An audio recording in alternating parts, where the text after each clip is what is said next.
Full Moon sale காலை 9 மணியிலிருந்து இரவு 12 மணி வரை ஆகஸ்ட் 27 ஒரு நாள் மட்டும். நேபாள பெருவெள்ளத்தில் மாயமான குரோம்பேட்டையை சேர்ந்த கோபால், அருணாச்சலம், சரஸ்வதி தம்பதியினரின் தொடர்பு துண்டிக்கப்பட்டுள்ளதாக தனது பெற்றோரை அரசு விரைந்து மீட்டுத்தர நடவடிக்கை எடுக்க வேண்டும் என்றும் மகள் கோரிக்கை விடுத்துள்ளார். கூடுதல் விவரங்களை வழங்குகிறார் செய்தியாளர் வசந்தன். வசந்த், வணக்கம். விவரம்.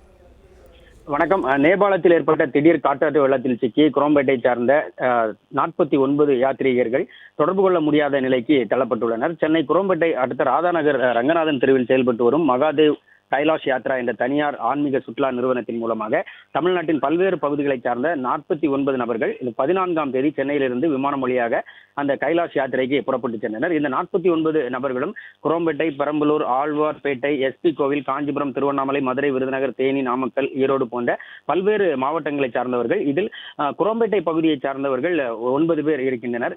இதில் தனது தாய் தந்தையினர் இருவரையும் காணவில்லை. அவர்களை தொடர்பு கொள்ள முடியவில்லை. உடனடியாக கண்டுபிடித்து தர வேண்டும், அவர்களுடைய நிலை என்னவாக இருக்கிறது என்பதையும் தெரியப்படுத்த வேண்டும் எனவும் அவர்களுடைய வாரிசுகள் பெற்றோர்களை தேடி வருகின்றனர். இந்த யாத்திரையை முடித்துவிட்டு நேபாளம் சீனா எல்லை பகுதியில் உள்ள குடியேற்ற அலுவலகத்தில் இமிகிரேஷன் நடைமுறைகள் மேற்கொள்ளப்பட்டிருந்த பொழுது இவர்களை தொடர்பு கொண்டு பேசியதாகவும் அதன் பிறகு அவர்களை தொடர்பு கொள்ள முடியவில்லை எனவும் தெரிவிக்கின்றனர். அது மட்டுமின்றி இந்த குரோம்பேட்டை குழுவில் பயண வழிகாட்டியாக செயல்பட்டவர் சத்யநாராயணன். இவருடைய வயது 28. இவர் அந்த மகாதேவ் கைலாஷ் யாத்திரை நிறுவனத்தின் உரிமையாளர்.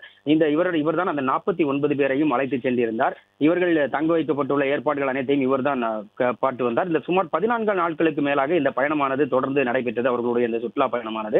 இந்த யாத்திரிகர்கள் 49 பேரில் 7 பேர் ஒரே குடும்பத்தை சார்ந்தவர்கள். இவர்கள் சிட்லப்பாக்கம் பகுதியை சார்ந்தவர்கள், அதாவது குரோம்பேட்டை இந்த அலுவலகம் இருக்கும் அருகில் உள்ள பகுதியை சார்ந்தவர்கள். இந்த சிட்லப்பாக்கம் காவல்துறையினர் இது தொடர்பாக விசாரணையும் மேற்கொண்டு வருகின்றனர். இந்த குரோம்பேட்டை பகுதியை சார்ந்த கிஷோர், அமுதா, வேலவேந்தன், ராஜலட்சுமி மற்றும் அவர்களின் உறவினர்களான ஈக்காட்டு தாங்கல் பகுதியை சார்ந்த மஞ்சுளா, விக்ரம், செந்தில், பழனி ஆகிய 7 பேர் உறவினர்கள். இவர்கள் அனைவரும் ஒரே குடும்பத்தை சார்ந்த இந்த ஏஜென்சி மூலமாக சுற்றுலா சென்றவர்கள். இவர்களையும் தொடர்பு கொள்ள முடியவில்லை என குடும்பத்தினர் கண்ணீர் மல்க தெரிவித்து வருகின்றனர். இந்த ஆன்மீக யாத்திரை சென்றுவிட்டு இவர்கள் காணவில்லை எனவும் இவர்களை கண்டுபிடித்து தர வேண்டும், அவர்களை தொடர்பு கொள்வதற்கு அடுத்தபடியாக என்ன மாதிரியான நடவடிக்கைகளை மேற்கொள்ள வேண்டும், அரசு என்ன மாதிரியான நடவடிக்கைகளை மேற்கொண்டு இருக்கிறது என்பதையும் தெரியப்படுத்த வேண்டும் எனவும் தெரிவித்து வருகின்றனர். குறிப்பாக இந்த சரஸ்வதி, கோபால் இந்த தம்பதியினரின் குழந்தைகளும் அப்புறம் அருள்செல்வன், லதா, பானுமதி இவர்களின் உறவினர்களும் இந்த அலுவலகத்தில் அந்த யாத்திரைக்கு அழைத்து சென்ற அலுவலகத்தில் வந்து அமர்ந்து கொண்டு அவர்களை அடுத்த முறையாக எப்படியாக தொடர்பு கொள்ள வேண்டும் என்பது குறித்தும் விளக்கமளிக்க வேண்டும் எனவும் கண்ணீர் மல்க பேட்டி அளித்து வருகின்றனர்.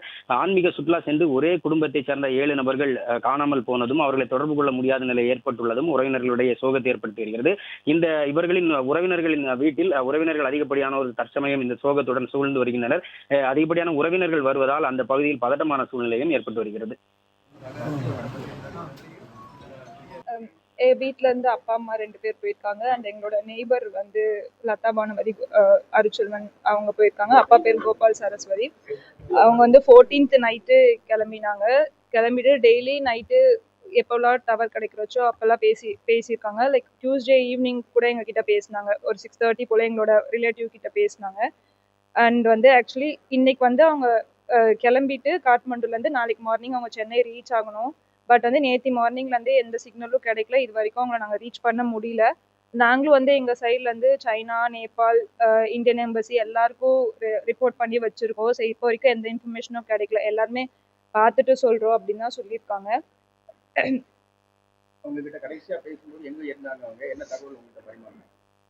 அவங்க கடைசியாக பேசும்போது கெரம் வந்து ரீச் ஆகிட்டு அங்கே வந்து ஸ்டே பண்ணுறோம் அப்படின்னு மட்டும்தான் சொன்னாங்க.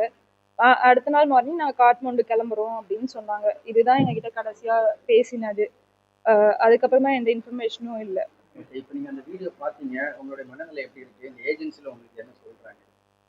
ஆக்சுவலா அடுத்த நாள் மார்னிங் 8:45 போல நாங்கள் கால் பண்ணும்போது ஏஜென்சி என்ன சொன்னாங்கன்னா, லைக் இமிகிரேஷன் ஆஃபீஸில் தான் எல்லாரும் இருந்தாங்க. அந்த 49 மெம்பர்ஸ் ப்ளஸ் எக்ஸ்ட்ரா 150 மெம்பர்ஸ் எல்லாரும் சேர்ந்து இமிகிரேஷன் ஆஃபீஸில் தான் இருந்தாங்க அப்படின்னு சொல்கிறாங்க.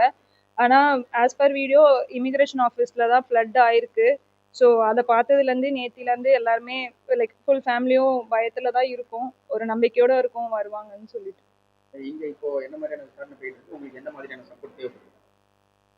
எங்களுக்கு அட்லீஸ்ட் எங்கே இருக்காங்க அப்படின்றது மட்டும் தெரிஞ்சா கூட. வீட்டில இருந்து அப்பா அம்மா 2 பேர் போயிட்டு. ஃபுல் மூன் சேல் காலை 9 மணியிலிருந்து இரவு 12 மணி வரை ஆகஸ்ட் 27 ஒரு நாள் மட்டும். பிளே ஸ்டோர் மற்றும் ஆப் ஸ்டோரில் இருந்து பாலிமர் செயலியை QR கோடு மூலம் பதிவிறக்கம் செய்யுங்கள். செய்திகளை உடனுக்குடன் பெறுங்கள்.